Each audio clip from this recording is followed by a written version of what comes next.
Bon, j'espère que vous êtes bien remis du match d'hier. On va faire l'analyse du match et puis la notation des joueurs. Je pense qu'il y a énormément de choses à dire sur ce match-là, aussi bien pour Paris que pour Nice. Donc on va faire un petit peu le point sur tout ça. Et puis n'hésitez pas à vous abonner, mettez la cloche, laissez un commentaire, un like. Ça fera toujours du bien à la chaîne. Bonjour à tous, c'est Arnaud. Aujourd'hui, donc, on fait l'analyse et les notes des joueurs sur le match donc d'hier entre le Paris Saint-Germain et l'OGC Nice. Score final 1-0 pour Paris, but à la 94e minute de Gonzalo Ramos. Match qui comptait pour la donc 11e journée de Ligue 1 et évidemment qui nous faisait beaucoup de bien au classement, permettait de rester premier sur cette journée. Donc on va parler un petit peu parce que moi j'entends pas mal de choses depuis hier, autant sur Paris que sur Nice. Et je voulais faire un petit peu le point sur tout ce qu'on entend. Parce que je pense que c'est quand même important de remettre certaines choses dans leur contexte. Alors, oui, il y a une chose où je suis d'accord. C'est pas normal qu'un club comme Nice, avec le, je crois, quatrième ou cinquième budget de Ligue 1, joue aussi peu au parc. Ça, j'en suis vraiment convaincu, c'est pas normal. On a affronté des clubs qui nous ont posé plus de problèmes. Ça, c'est une certitude. Depuis le début de la saison, il n'y a pas de problème en Ligue 1. Je pense à Strasbourg, je pense à des clubs comme ça qui nous ont posé plus de problèmes. Mais là où je relativise quand même un tout petit peu par rapport à ce que j'ai pu entendre ailleurs, sur des vidéos, sur les réseaux sociaux et tout. Mais la grande différence que la Nice, c'est qu'ils ont affronté quasiment une équipe au complète.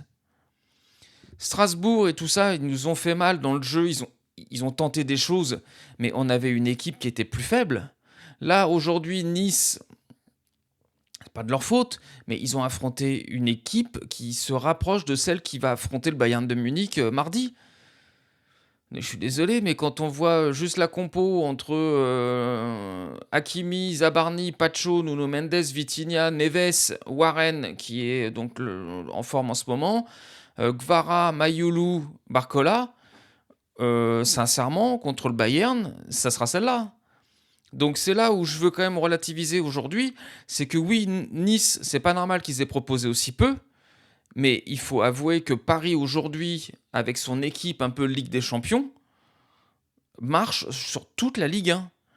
Mais c'est pas qu'elle marche, c'est qu'elle piétine sur toute la Ligue 1. En termes de jeu, il n'y a aucune équipe qui pourra concurrencer Paris.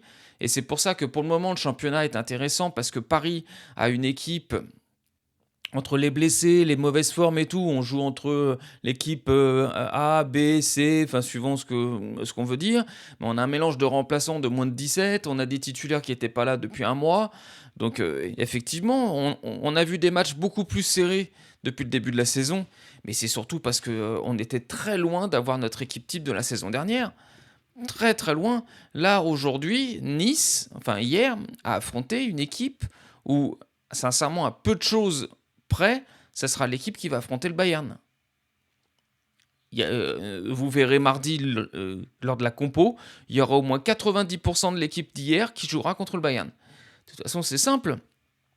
Là, Marquinhos, il sera court de forme, donc ça sera Zabarni, donc la défense bougera pas. Le milieu, Vitinha, Neves, je pense qu'ils débuteront. Pour le troisième plat, je pense que Warren est en avance sur Fabien Ruiz parce qu'il manque clairement de jeu, donc ça me paraît logique.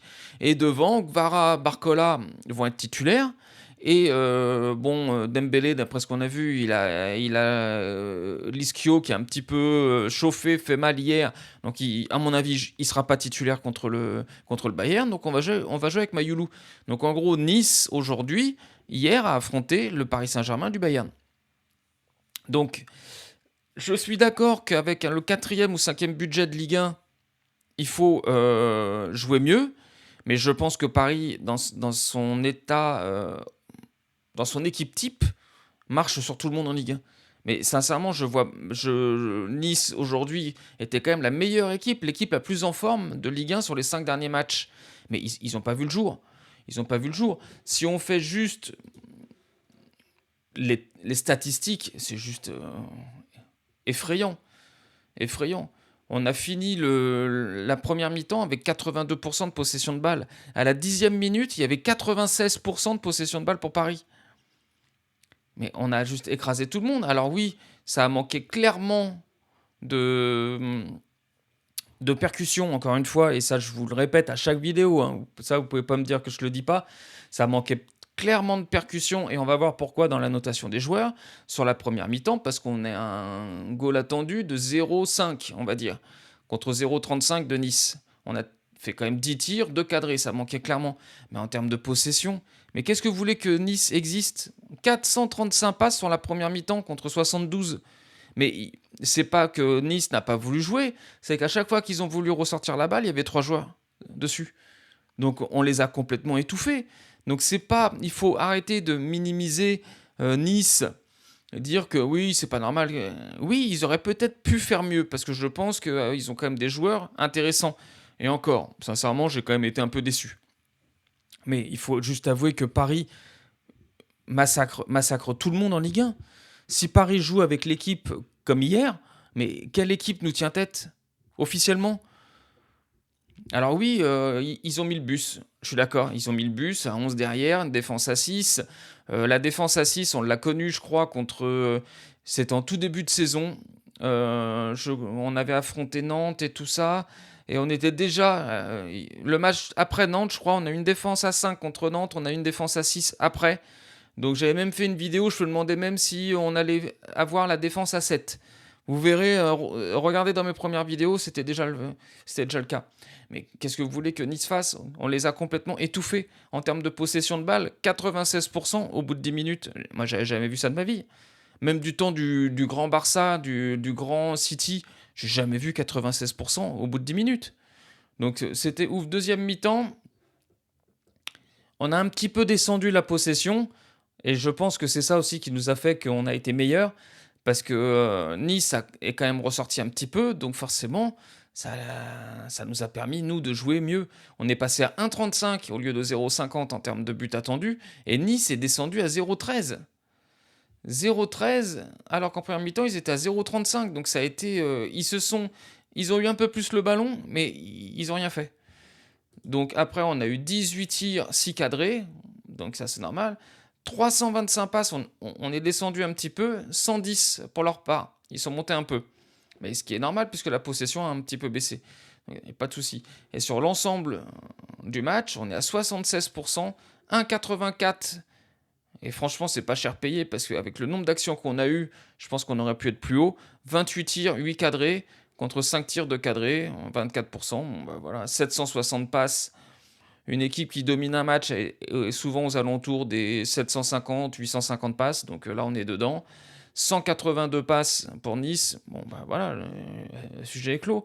Mais on méritait de toute façon de gagner le match. Alors ça s'est fait à la dernière minute. Faute à pas de chance. Mais je pense sincèrement que contre le PSG qu'on a vu hier au Parc, il n'y a pas une équipe qui existe. Sincèrement, il n'y a pas une équipe qui existe. On a manqué juste de finition. Le goal a fait un bon match, mais je dirais surtout que nous, on a très mal tiré. Sincèrement, parce qu'à chaque fois que le goal a fait un arrêt, à part peut-être une fois ou deux, mais la plupart de ses arrêts, c'est des tirs sur lui, hein. Donc encore une fois, moi je le dis, un goal, il peut être très bon, mais si on tire sur lui, c'est encore plus simple. Donc moi, c'est vraiment... voilà. Donc ça, c'est quand même quelque chose à bien bien retenir. C'est que je pense qu'il y en a beaucoup qui ont critiqué les prestations de Nice hier. Je suis d'accord, évidemment, on s'attendait à mieux. Moi, j'avais dit dans mon avant-match que c'était l'équipe en forme du moment qu'il fallait se méfier. Mais je pensais pas qu'ils allaient se faire autant maîtriser que ça. Sincèrement, je pensais pas. Mais contre l'équipe du Paris Saint-Germain hier, mais qui nous tient tête en Ligue 1? Qui nous tient tête en Ligue 1? Tous ceux qui nous ont tenu tête, qui nous ont fait un petit peu mal, c'est quand même des équipes qui ont profité du fait qu'on ne soit pas au complet. Donc moi je suis désolé, mais dès qu'un Vitinha est sur le terrain, ça change tout. Dès qu'un Neves est sur le terrain, même si c'était son premier match, donc il n'est pas dans sa forme optimale, mais ça change beaucoup de choses. Ils se complètent les deux sur le terrain. Ils se remplacent quand l'un monte, l'autre descend. Ils s'offrent toujours des solutions mutuellement. Donc forcément, le milieu de terrain, Nice n'a pas vu le jour au milieu de terrain. Et quand ils perdent la balle, on a 3-4 joueurs sur le porteur du ballon tout de suite pour la récupérer. Qu'est-ce que vous voulez? N'importe quelle équipe aurait explosé hier. Moi, j'en suis convaincu. Alors peut-être qu'en termes de contre-attaque, certains peuvent être plus performants parce qu'ils ont des joueurs meilleurs. Je suis d'accord. Mais ça ne reste que des contre-attaques. Ça veut dire qu'ils jouent derrière. Il n'y a pas de possession. Donc ça veut dire qu'ils jouent derrière. Donc voilà, ça c'est la petite analyse des stats du match. Maintenant on va passer aux notes. Donc on revient à la compo. Donc on avait Zabarni, Lucas Chevalier dans les buts, Hakimi, Zabarni, Pacho, Nuno Mendes, l'équipe type actuellement, la défense type actuellement. Vitinha, Neves, Warren. Je pense que c'est le milieu qu'on aura contre le Bayern, parce que c'est le milieu qui est le plus performant. Gvara, Mayulu, Barcola en attaque. Je pense encore une fois, c'est l'attaque qu'on va avoir contre le Bayern. Donc Luis Enrique avait bien stipulé qu'il y avait beaucoup de choses qui ressemblaient au Bayern à Nice. Alors je pense qu'il parlait surtout en termes d'intensité, en termes de trucs, mais là le problème c'est que la possession a tellement été forte qu'ils ont implosé Nice. On n'aura évidemment pas le même jeu contre le Bayern, il y aura plus d'espace pour nous, mais évidemment au niveau de l'attaque, ils seront beaucoup plus forts que Nice. Ça c'est une certitude. Alors mes notes, au niveau de la défense. Alors comme vous avez pu le voir, alors, il y en a qui vont me dire que j'ai peut-être noté haut. Ok.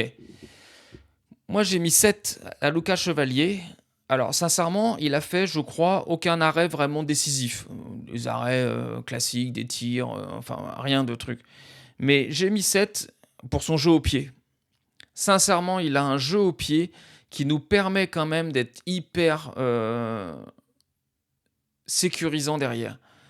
Il tente des choses à faire des passes sur Vitinha dans l'axe, sur les côtés. Il change de profil, il n'hésite pas. Il a un jeu au pied, sincèrement, qui va nous faire énormément de bien avec le temps. Je lui ai mis 7 parce que je trouve vraiment que je l'ai trouvé très intéressant dans la participation du jeu.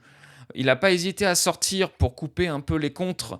Parfois, on le voyait sortir de sa surface pour relancer plus vite, pour éviter que le défenseur revienne, lui s'avançait pour redonner la balle. Voilà, plein de petites choses comme ça. Et puis, je trouve qu'il a une sécurité au niveau des pieds qu'on n'a pas connu avec Donnarumma parce que il avait des tonnes de qualité Donnarumma, mais les pieds, c'était pas sa qualité première. Donc, je trouve vraiment que ça va être très bien pour lui. Après, évidemment, match très reposant. Il a rien fait. Il a rien fait. Je crois que Nice, ils ont tiré 5 fois au but sur le match.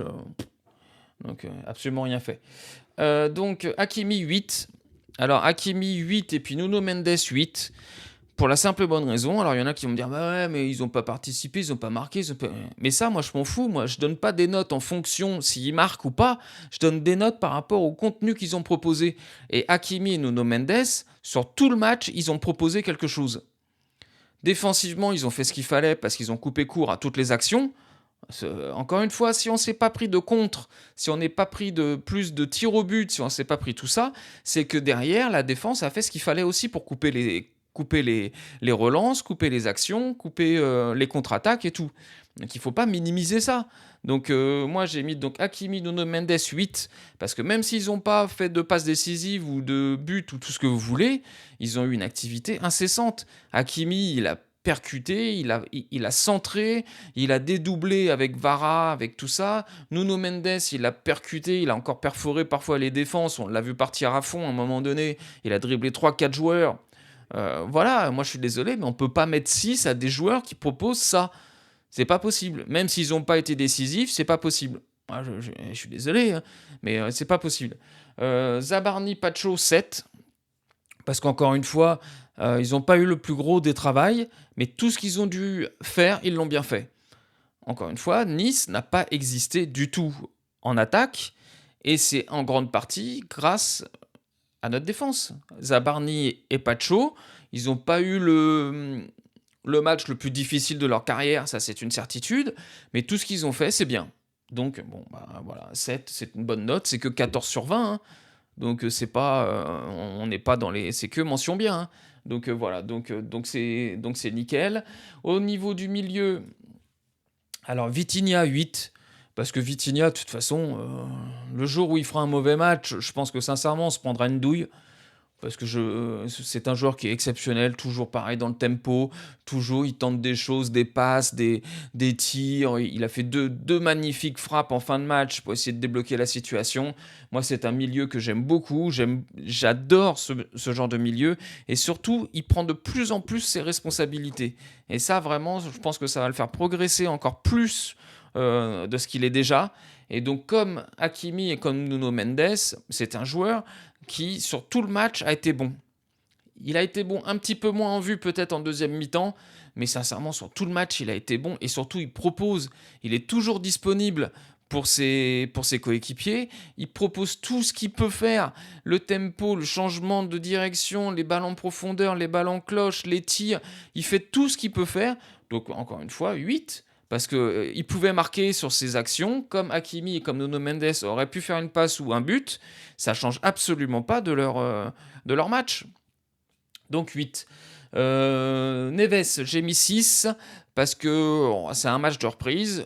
Il a fait tout ce qu'on connaît de Neves, c'est-à-dire que il est bien avec Vitinha, il se complète très bien, il se donne toujours une solution entre eux pour pouvoir faire vivre le milieu de terrain. Il est toujours agressif sur le porteur du ballon, il se défonce toujours quand il faut aider son coéquipier, il propose toujours des solutions. Évidemment, on sent qu'en termes de physique, en termes de rythme, il n'est pas encore à 100%, mais ce qui est normal, il revient de blessure, hein. C'était son premier match en tant que titulaire depuis un mois et demi. Donc moi, je l'ai trouvé très bien, très très bien. Donc voilà, Warren, je l'ai mis 6 parce que je pense que Warren, sur ce genre d'équipe, bloc bas, il pêche un petit peu parce qu'on attend de lui un petit peu la touche finale, comme un Fabien Ruiz peut avoir, où Fabien Ruiz a un jeu un petit peu plus offensif, c'est-à-dire au niveau des frappes, au niveau des passes, au niveau de tout ça. Et Warren, c'est vraiment pour moi, Warren, c'est un remplaçant à Neves. C'est ça en fait. Les deux ont à peu près le même style. Donc vu qu'on avait les deux sur le terrain, parfois ça peut s'annuler un peu, c'est-à-dire qu'ils se ressemblent beaucoup. Neves et puis Warren, pour moi, ils ont un peu fait le même match hier. Bien dans l'impact, ils se sont défoncés pour le milieu, pour la récupération. Mais il manque pour moi au milieu du Paris Saint-Germain, il manque le joueur avec une petite touche offensive. Fabien Ruiz sait le faire. Je ne suis pas le plus grand fan de Fabien Ruiz, mais il a fait une saison très très bonne l'année dernière. Je préférerais un autre profil, mais pour le moment, Fabien Ruiz est là. Donc voilà, donc 6 pour Warren. Alors maintenant, l'attaque. Et là, je pense que soit vous êtes d'accord avec moi, soit vous allez gueuler.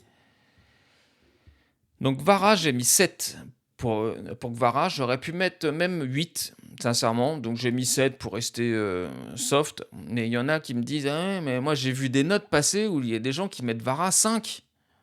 Attendez, mais vous êtes fous, quoi. Vous avez vu l'activité qu'il a eue sur tout le match? Mais il a percuté, il a dribblé, il a provoqué, il a centré, il a fait des passes, il a fait des retours défensifs de dingue, il lâchait jamais rien, il s'est battu comme un diable contre tous, et vous lui mettez que 5.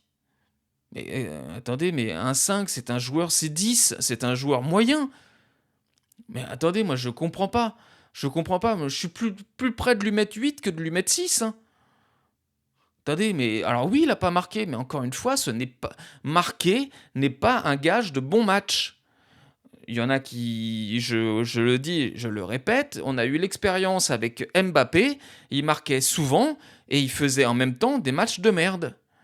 Donc arrêtez de croire qu'un attaquant pour être bon, il faut qu'il marque. Non, je vous rappelle pour ceux qui le connaissent, Liverpool avait un joueur à un moment donné qui s'appelait Firmino.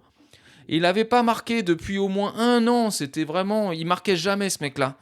Mais il était indispensable à l'attaque. Il formait un trio avec Mané et avec Salah à Liverpool qui était exceptionnel. Et pourtant, c'était celui qui marquait le moins des trois. Et il était indispensable à l'attaque de Klopp.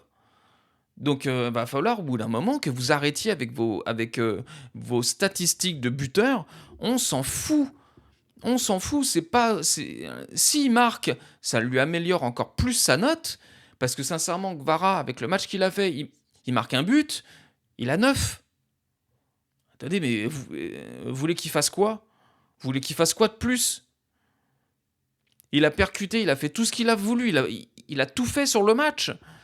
Il s'est pris des coups, il est allé au duel, mais attendez, mais qu'est-ce que vous attendez d'un attaquant? Je comprends pas, vous êtes tous en train de fantasmer devant des Mbappé qui marquent mais qui englandent pas une sur le match, et vous êtes en train de mettre 5 à un Gvara qui se défonce pour l'équipe. Ouais, franchement, je comprends pas. Alors là, on n'a vraiment pas du tout, pour ceux qui pensent ça, on n'a pas du tout la même vision du foot, hein. Mais alors vraiment pas, hein. Mayulu, donc j'ai mis 6 parce que un petit peu comme ses coéquipiers du milieu de terrain, là, Neves et puis Warren, je pense qu'il a fait un bon match. Mayulu, ce qui me plaît, il a des défauts, parce que je le trouve très neutre dans son football. Ça, de toute façon, je vous l'ai toujours dit. Je trouve qu'il n'a pas le petit truc qui fait qu'on se dit ah la vache, putain, c'est un bon petit jeune. Mais par contre, il s'applique dans tout ce qu'il fait. Et il applique les règles de Luis Enrique à la perfection.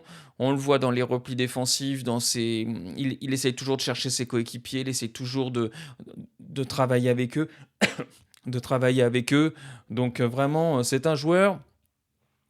Je comprends Luis Enrique vis-à-vis de Mayulu, je le comprends déjà beaucoup moins vis-à-vis d'Mbaye et puis Jantou, mais vis-à-vis de Mayulu, je comprends parce qu'en fait, c'est un joueur qui s'applique tellement à faire ce qu'il veut que Luis Enrique, il peut le mettre sur le terrain, il sait qu'il va recevoir ce qu'il attend. Après, évidemment, Mayulu, dans le poste qu'on lui a donné là, de faux neuf, c'est très compliqué pour lui parce qu'il n'a pas les qualités d'un faux neuf. Il faut être honnête, hein, c'est un milieu qui peut être peut-être un peu plus offensif, comme on cherchait tout à l'heure, qui peut être intéressant vis-à-vis de ça. Mais pour le moment, moi, je reste sur ma faim, parce que je trouve qu'en niveau de qualité, c'est encore neutre. Voilà, c'est vraiment neutre. Il n'a pas encore le petit coup de patte qui fait que putain, super. Et puis, dernier de la liste, Barcola. Donc Barcola, je pense que Barcola, c'est l'explication de notre XG goal attendu de 0,45 en première mi-temps. C'est qu'en fait, ce joueur-là, il ne fait rien. Alors pour ceux qui ne sont pas d'accord avec moi, je vous invite vraiment à regarder la mi-temps qu'il a fait hier, la première mi-temps, hein. Ce joueur-là, il ne sert à rien. Vous me direz combien de fois il a provoqué son défenseur direct. Combien de fois il a voulu le dribbler. Dites-le moi, hein. Moi, franchement, j'ai regardé, je ne l'ai pas vu, hein. Peut-être une fois, allez, je vais être gentil, une fois. Mais le problème, c'est qu'il propose rien, Barcola. Il profite du fait d'être titulaire parce qu'on a des blessés devant. Mais là, pour moi, il se grille. Barcola, sincèrement, moi, je vais même aller plus loin et on le verra dans la note d'après. J'ai préféré Kangin Lee, hein. Moi, contre un bloc bas, je préfère 1000 fois un Kangin Lee que Barcola. Ça, mais alors, sans aucun doute. Barcola, il ne fait rien. Il accélère pas. Il ne dribble pas. Il ne percute pas. Il perfore un peu de temps en temps la défense, mais horizontalement. Donc en gros, hop, et après il revient et puis il longe l'entrée de la surface. Moi, sincèrement, c'est pas assez, hein. C'est pas assez. Défensivement, c'est pas dingue. Sincèrement, moi, je suis hyper déçu des matchs de Barcola depuis quelques temps. Je trouve qu'il progresse pas du tout par rapport à la saison dernière. Et il est même un petit peu en dessous. Et Barcola contre un bloc bas, ça pose problème. Ça pose énormément de problèmes pour nous, hein, parce qu'on n'a pas de solution sur ce côté-là. C'est limite Nuno Mendes qui remplit ce rôle. C'est pas normal. C'est pas normal, on devrait avoir les deux, on ne devrait pas avoir que Nuno Mendes, on devrait avoir Nuno Mendes et Barcola. À l'inverse de Gvara qui, lui, fait tout ce qu'il peut. Alors, je dis que parfois il fait pas des choses bien, mais il fait tout ce qu'il peut. Barcola, c'est pas assez. C'est pas assez. Et enfin, pour finir, les remplaçants. Luis Enrique, j'ai mis 8. Parce que, encore une fois, première mi-temps difficile. Il est là-haut, là, il regarde. Deuxième mi-temps, il change tout ce qui va pas et l'équipe va mieux. Et puis ses remplaçants, ils nous amènent le but à la 94e minute. Donc sur ça, coaching, parfait. Fabien Ruiz, j'ai mis 6. Oh, il a fait une rentrée de remise en forme. Donc on retrouve un peu le Fabien Ruiz classique. Mais lui, pour être performant, il faut vraiment qu'il soit affûté physiquement. Donc il faut lui laisser un peu le temps.